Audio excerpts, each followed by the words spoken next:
UFC 295 takes place this Saturday. I'm going to give you my full card predictions, starting with the early prelim opener of Denis Buzukja versus Jamall Emmers. Now, I was actually able to see Denis Buzukja fight live in Nashville, where he was kind of got pieced up by Sean Woodson, the human alien hybrid. That guy has the weirdest build I've ever seen. It was kind of a close fight. Oh, not really. Denis had some grappling moments, but other than that, kind of got pieced up. Now, his opponent, on the other hand, Jamall Emmers, really, really good.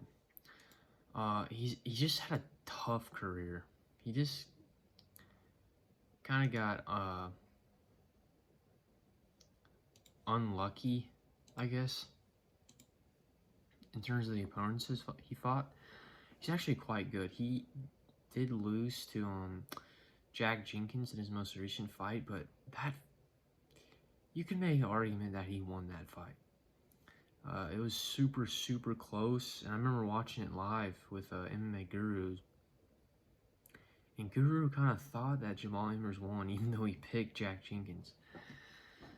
So, yeah, I'm definitely going to go with a Jamall Emmers victory. But up next, we have Joshua Van versus Kevin Borjas. I'm going to go with Joshua Van. Kevin Borja, he's making his debut. And meanwhile, Joshua Van, he has a close decision victory over Zhalgas Zhumagulov, which I know Zhumagulov isn't that good,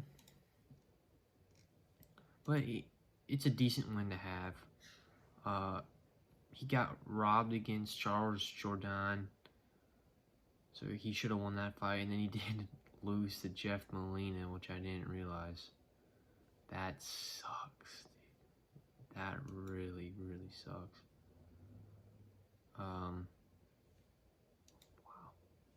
Wow. Man, I'm so shocked by that now. Anyway, Joshua Van has a win over Zhumagulov, and Kevin Borjas making his UFC debut. So, just off of that, I'm going to pick Joshua Van. Up next, John Castaneda versus Kyung-ho. This is kind of a tricky fight to pick, I think. The odds have it pretty close.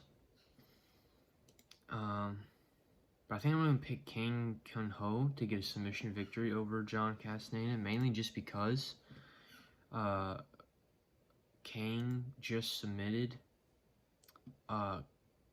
Christian Quinones in a really good performance, and I think based off of that fight, you're justified in picking Kang to win. I mean, he just submitted a Mexican guy. Why can't he do it twice in a row? So, as for John Castaneda, he has good wins. A win over Moon Gafarov, which we just saw. What's his name? Said Nurmagomedov make light work of Moon Gafarov. Meanwhile, John Castaneda went to a decision with Moon Gafarov. So, I think Kang is the safer bet. Now on to Jared Gordon versus Mark Madsen.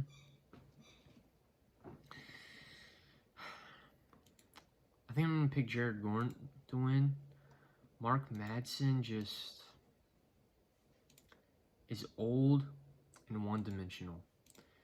He's got that Greco-Roman wrestling background, but just the striking, horrible. In his last fight, we saw him get submitted by Grant Dawson, which Jared Gordon also got submitted by Grant Dawson in round 3, just as Mark Madsen did. So comparing that, I think with Gordon's better striking, which, although his fight with Bobby Green ended in no contest, Jared Gordon was winning up until the very intentional head clash. Bobby Green, such a cheater. He's a fun fighter, don't get me wrong, but he cheats a lot. And it looks like it's on purpose. But anyways, Gordon was landing some good shots on Bobby Green. So Gordon has okay striking. It's not that bad. It's just he has no power. But Mark Madsen's an old man in a one-dimensional wrestler. I think Gordon has the ability to hang in there with Madsen's wrestling and is going to be able to get his own shots off, stuffing the takedown, or after he stuffs the takedown, and land some good shots on the feet. So I'm going to pick Jared to go and win, probably like a unanimous decision victory. Now for the last fight on the early prelims, Nazim Sadykhov versus Viacheslav Borshchev. I'm going to go with Sadykhov. This guy has 2 great wins. Round 2 submission over Terrence McKinney, which Terrence did win the first round in that fight, which something to think about.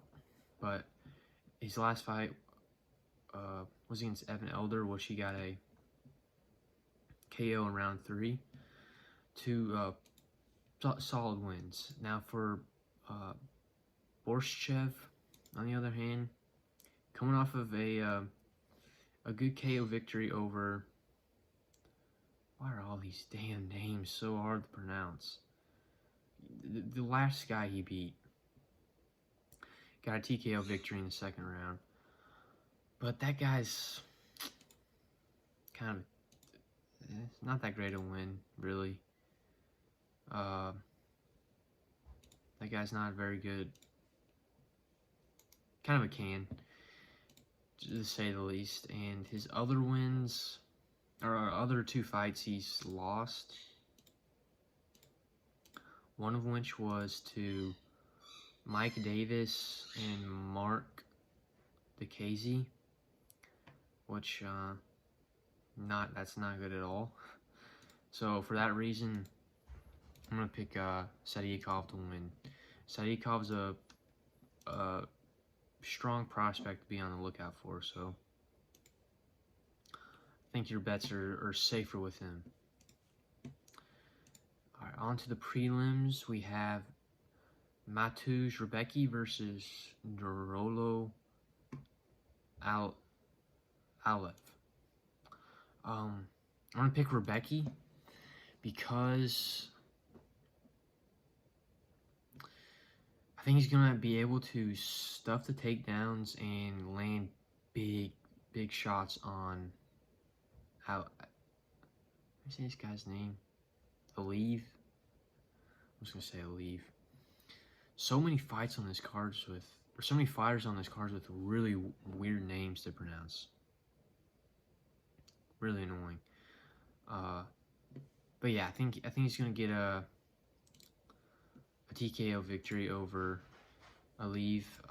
Mateusz has such big power in his hands, and he's tanky enough and thick enough to stuff takedowns. So I'm gonna pick him to get a finish over Aliev. All right, on to a female MMA fight: Tabatha Ricci versus Lupita Godinez. All right, here's the logic for this one. Godinez is more masculine looking, therefore she will win. All right, moving on. Steve Erceg versus Alessandro Costa. This is going to be a scrap, I think. Steve Erceg made his UFC debut against David Dvorak on short notice and won. David Dvorak it's a good win to have on your UFC debut on short notice. David Dvorak, he was ranked at the time, although he probably shouldn't have been, because he's kind of the old guard of the flyweight division. But still, great victory, especially on short notice. Really, really great performance. Now, Costa is coming off of a TKO win over Jimmy Flick. But you know, Jimmy Flick, not a great fighter. It was a good performance by Costa, but again, KOing a can, whatever. And then he, the fight before that, he got KO'd by Amir Albazi bad in the 3rd round. Pretty nasty KO.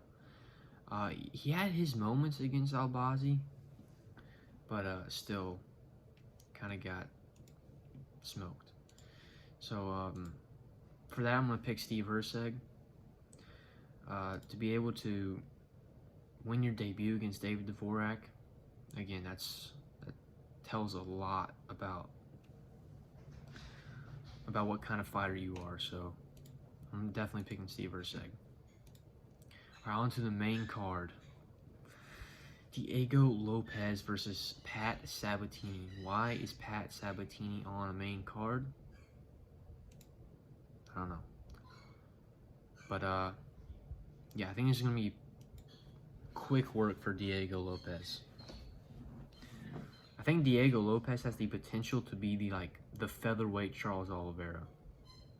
He is so fun to watch. I also got to see him submit Gavin Tucker in round 1 when he fought in Nashville, which was so awesome to see him fight. And he got kicked in the nuts right before that, so it was savage. Diego Lopes is amazing. I mean, he almost beat Mayar Evloev on short notice. And Mayar Evloev is a monster.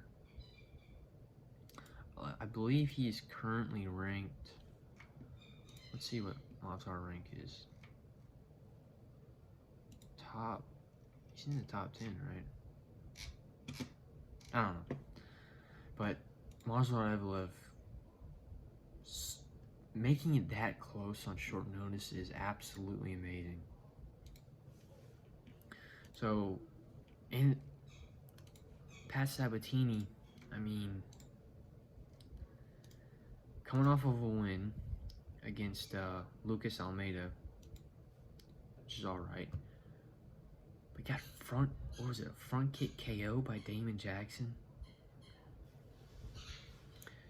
I mean, Damon Jackson ain't bad. But to get front kick KO'd like that, I just can't pick you to win a fight over Diego Lopes if you're getting front kick KO by Damon Jackson. So probably gonna go with a round 1 submission with Diego Lopes. Now on to an absolute banger, Matt Frevola versus Benoit Saint-Denis. Man, this fight is gonna be this is gonna be a slugfest. Matt Frevola coming off of an amazing win over Drew Dober. Stopped a bit too soon by Herb Dean, the aluminum standard of reffing. But Matt Frevola is just on a hot streak right now, man. Round 1 KO over Drew Dober. Round 1 KO over Ottoman Zaitar. Round 1 KO over Guillermo Valdez. Although he did get absolutely smoked by Terrence McKinney in 7 seconds. But that was over 2 years ago, okay? A long, long time ago. And he went the distance with Arman Tsarukyan. To not get submitted by Tsarukyan, also really good sign. Now, Benoit Saint-Denis is also has a ton of momentum behind him. Had a slugfest with Thiago Moises. Finishing him in round 2. Submitted Ismail Bonfim in round 1 and was piecing him up on the feet, smashing him with body kicks. Round 2 TKO over Gabriel Miranda. Round 2 submission over Nicholas Stoltz.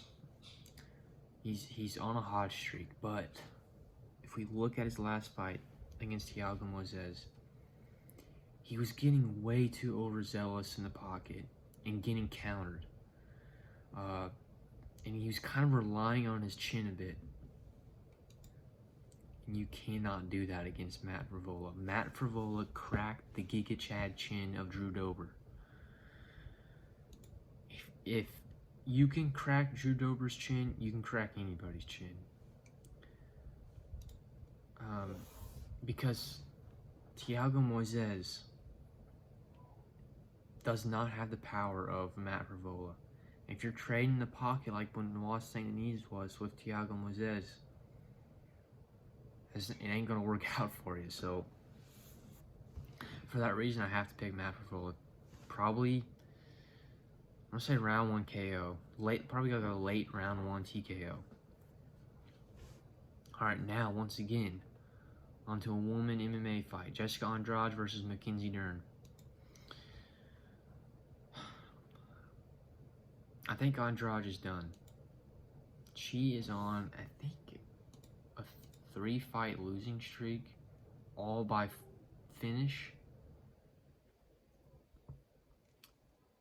Round 2, she got submitted by Aaron Blanchfield. KO badly by Yan Xiaonan, 2 minutes, 20 seconds. And submitted by Tatiana Suarez, which was also in Nashville, which I got to see. She got submitted by, I think it was a guillotine in round 2.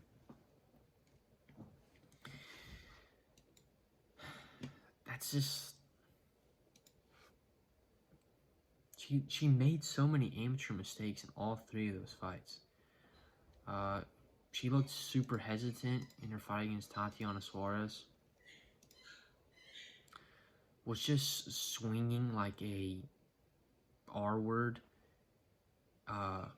in the Yan Xiaonan fight. I mean, just total... When she got knocked out, Yan Xiaonan was at a 90-degree angle with her to her side because Andrade was just like rushing forward with overhands like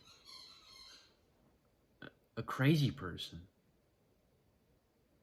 And then in the Blanchfield fight, she was leaving her chin out in the open, not defending the position well at all. So, it's really concerning to see that. Now, Mackenzie Dern, on the other hand, coming off of a dominant victory over Angela Hill, who, Angela Hill still got it. When we just saw her fight against Denise Gomez. Which is a good victory for Angela Hill.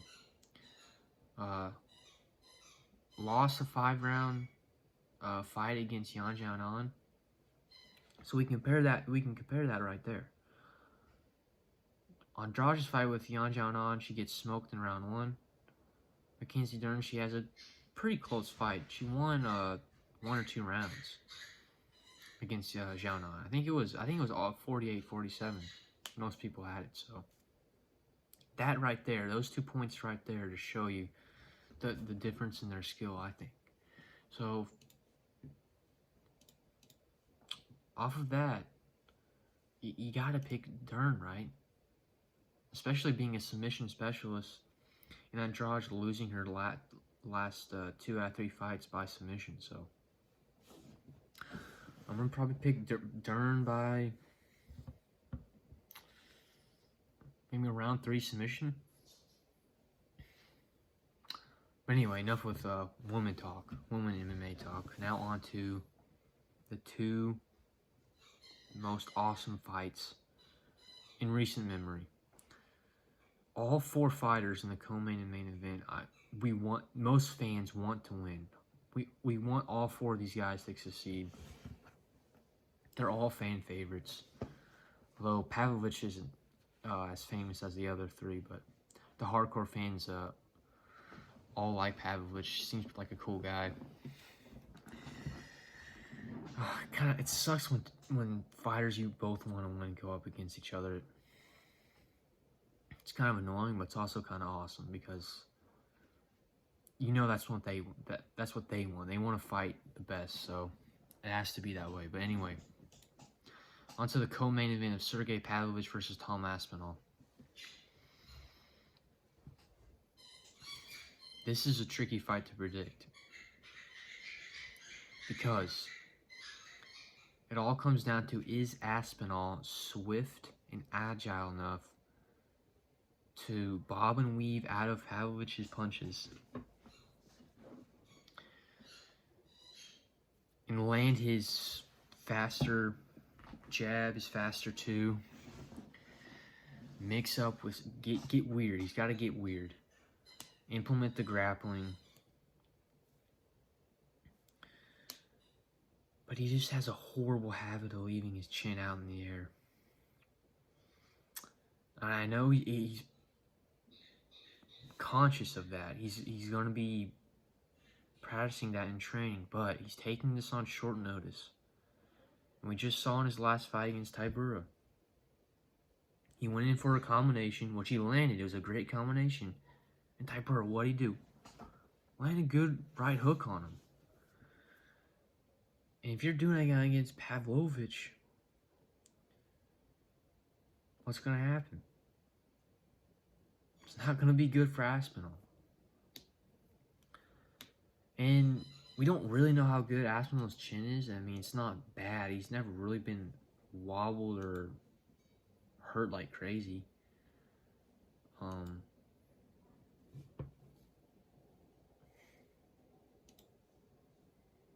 But it's just a tough fight to predict because you have to take into account the grappling. But I mean, look at how Pavlovich is built. I've never seen a human built like this. I mean, he literally has the body of a fridge. Like he is a rectangle, man.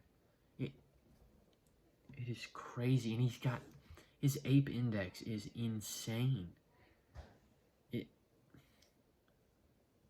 I mean, almost the same arm length as John Jones. And he's shorter than Jones. Crazy. I mean,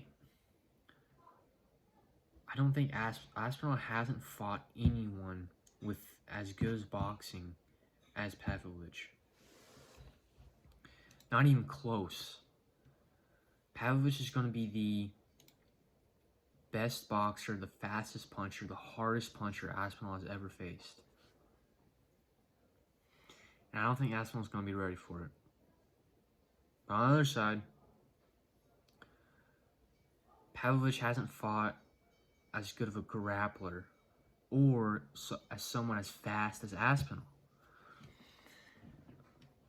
But I can't see Aspinall easily taking down Pavlovich. I mean, he has great submissions over Volkov and Arlovsky, but I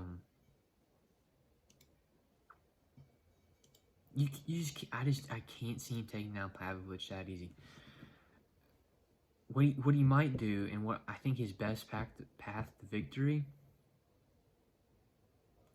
is just dance around him in round one, just leg kick him, jab him, stay at range, take him into deep waters. It's a 5-round fight. All right, Pavlovich, both of these guys have the shortest fight times in the UFC right now. I think Aspinall has first and Pavlovich has second or third. I think what's going to separate them is the fight IQ. That's what's going to win this fight, because their physical abilities and their skills, their physical skills, are they're both so high level and both so good. What's going to tip over the edge for one of them is how they're gonna take the fight up here. And I think Aspinall is gonna have a better fight IQ than Pavlovich. And if he can implement that into the fight, implement his game plan, which should be to take him into deep waters. Because just looking at the two, Aspinall has to have better cardio, right? I mean, with a build like Pavlovich, you just can't have good cardio. It's just not possible.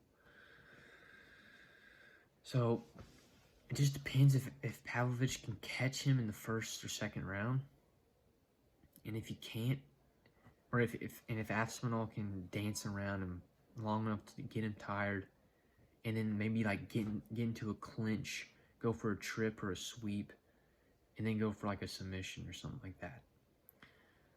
That's what I think's the best path to victory for Aspinall is. But I just see Pavlovich catching him before he can do all that. Aspinall has to do so much to win, and Pavlovich only needs one good punch to get a combination going, and then it's over. So I'm going to go Pavlovich round 1 KO. Though I want both of them to win. They're both so fun to watch fight. Aspinall would be better for the UFC, so maybe off of that fact I should just pick Aspinall to win. But I'm going to go with logic over my gut feeling. My logic tells me Pavlovich, but my gut tells me Aspinall. So this time I listen to the logic and go with a round 1 KO for Pavlovich. But now on to the main event, Jiří Procházka versus Alex Pereira. I'm so excited for this fight. I can't even describe how excited I am for this fight. Alex Pereira is one of my favorite fighters. And Jiří Procházka, man, is such a fun fighter to watch. Such a beast. Absolute. He's literally a Street Fighter character. I mean, both of them are, really. I mean, look at how they look and how they fight. This is going to be like a real-life Mortal Kombat. It's going to be absolutely amazing. God,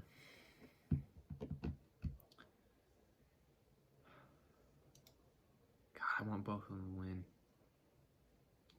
But only one of them can win, and I think it's going to be Alex Pereira. I think you have to pick Alex Pereira to win this.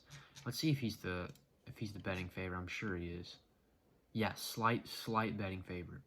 Minus 155. Jiří's plus 130. I think those are reasonable odds. Absolutely. I think the reason I'm picking Pereira is because Jiří, first of all, never, ever, ever has his right hand next to his face. Ever. I mean, was it Embedded or the Countdown video? Even in his sparring session in that clip, didn't have his right hand up. Which I know a bad habit's hard to break, but if you're not even trying to do that in training, you're not going to implement that into the fight at all. Because you're only good as you're training. Pereira is just too calculated, too precise to not land a left hook on Jiří. And it's only going to take one. It's only going to take one. I can just see it where Jiří's darting in with a weird, probably just like a straight right down the middle. And Pereira slipping and just hitting him with a nasty left hook. I could see Jiří going out cold. Bad. But I mean, I could see Pereira going out cold too. If Jiří's fast enough and quick enough to land that right hand, it's It comes down to this. Do you trust Jiří landing a darting right hand more, or Pereira landing a counter left hook more? I trust Pereira more. I think Pereira is going to be able to really damage Jiří's legs with leg kicks. If you watch back the Glover versus Jiří fight, the leg kicks are there for Pereira. I wish Glover threw more of them. I think he would have had a lot more success if he did, but now, did Glover even throw a leg kick against Jiří? I don't think he did. But yeah, I just see Pereira catching Jiří with the left hook. I can just see it, and especially coming off of such a long layoff. It's what, been a year since he fought Glover? Over a year. Dang. And obviously coming off of a horrific shoulder injury. Those two factors combined, the long layoff, the bad injury, plus Pereira's activity, his recent success over Jamall, and Glover Teixeira, his head coach, primary training partner, his right-hand man, who went in a 5-round war against Jiří. That's huge. That's a huge advantage to have Glover there with you, who went 5 rounds with Jiří, knows where he's good, where he's bad, how he could have won, how he lost, why he lost. Pereira having that resource is huge for this. So I gotta pick Pereira to win. Round 1 knockout, counter left hook. But anything can happen. Anything can happen in the main event and co-main event. That's why these fights are so good. So freaking good. But yeah. That's it for my predictions and breakdown for UFC 295. Don't forget to like and subscribe. That's it. See you.